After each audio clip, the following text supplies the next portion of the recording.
ये है आज का खेसारी लाल यादव का इनविटेशन और ये है चिन्मय रिसोर्ट 6 बजे खेसारी लाल यादव का रंग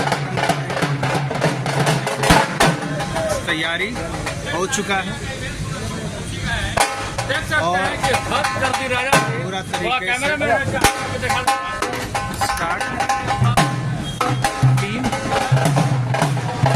सारे लोग हो चुके हैं और अंदर अब चलते हैं। अंदर किस तरीके का माहौल है वो अब दिखाते हैं आपको। खेसारी लाल यादव का इवेंट का लगभग तैयारी पूरा हो चुका है।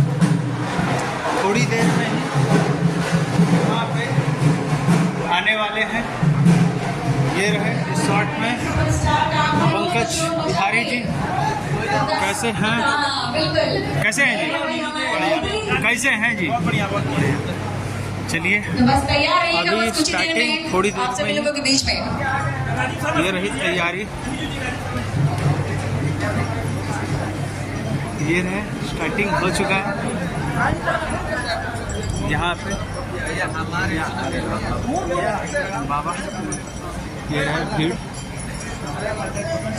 प्रोग्राम इवेंट की झलक तैयारी पूरा